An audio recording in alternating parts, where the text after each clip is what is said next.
Now, I want to put you in a dangerous situation. I said, look, get the translation. So you won't have any more excuses. That's why you are afraid. Don't buy. You are in deeper trouble. Yes.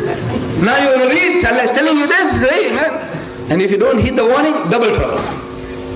Rather be in single trouble. Just say, I didn't know. If you think you'll get away with that. The Arab is reading this in his own mother tongue. And Allah is warning him. Kam taraku min jannatin wa uyun. So how many were the gardens and the fountains they left behind? Wazuim wa makamin kareem. And cornfields and monumental buildings.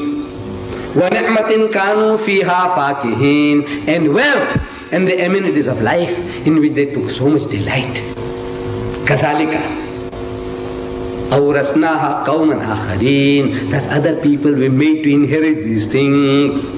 فما بقت عليهم السماء والأرض وما كانوا منذرين. And neither the heavens nor the earth shed a tear for them, nor was respite given to them anymore. They read it. But when they read it, they're thinking about the Egyptians. They are thinking about the Egyptians, the fool, the Pharaoh. Allah, look at them. The garden they had and the fountain they had and the monumental building, the pyramids and the sphinx. Oh, what they had. And cornfields, everything they had, the richest. One of the most richest civilized nation at the time was Egypt. And the fool, he didn't heed the warning. Allah sends plague after plague, warnings after warnings. He didn't heed. Eventually Allah destroyed him in the Red Sea. Drowned him and his hordes and his troops. He drowned him in the Red Sea. You see that fool? He didn't learn. See what Allah did to him? The fool doesn't know that he is in the firing line now. While he's reading, he is in the firing line.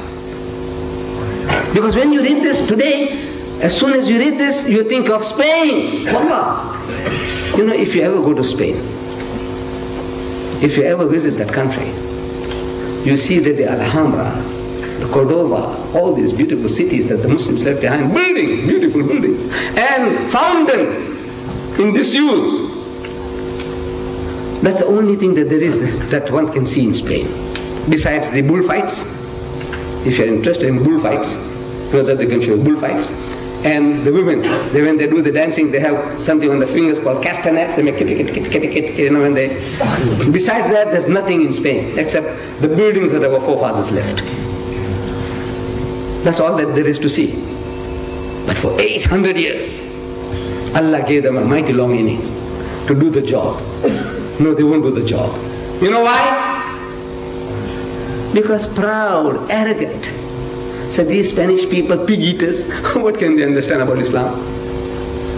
Drunkards. What can they understand about Islam? That's the mentality. We have the same.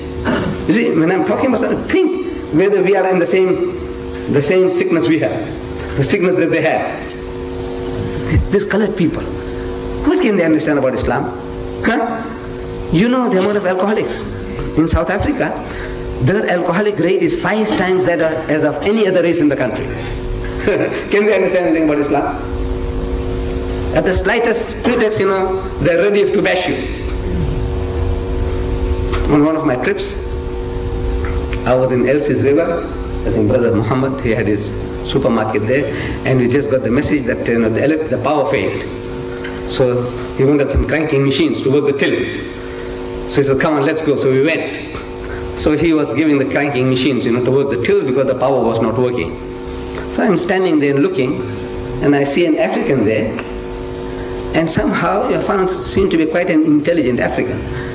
So I'm telling him, I said, these people here, I can't make out the difference whether these people are Muslim or not. There's no indication. So he tells me, he says, sir, I lived here in Elsie's River before they pushed us out to Guguletu and Langa and whatever. Before they pushed us, we used to live among them. And I can tell you, pass, very easy to find. The difference is how. He said, you see, about 3 times, these coloreds, they bashed me up for no reason. Drink and this is a bash of kafir, bloody kafir. These Malay people, they're very good people. They don't do that. That's his way of identifying. The color and the Malay. Otherwise we look the same.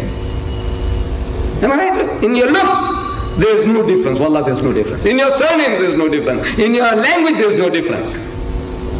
The only thing that indicates that you are a Muslim is when I see the kufiya on your head, I say, no, this guy is a Muslim. Otherwise, how can I know? No? Mrs. Johnson visits me, Johnson. I say, are you Muslim? She says, yes. I said, what's your husband? He says, also Johnson. She is a Muslim. I said, yes. I said, where do you live? I said, on Johnson Road.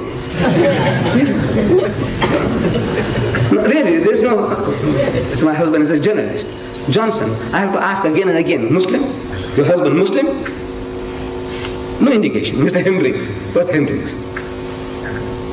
You have a Christian Hendricks, a Muslim Hendricks. If I'm wrong, you must correct me. Okay? Muslim Brown, our Qari tonight, he's a Muslim Brown, and we have a Christian Brown. Am I right? Look, that means this is what our slave masters gave our forefathers. We still carry those names.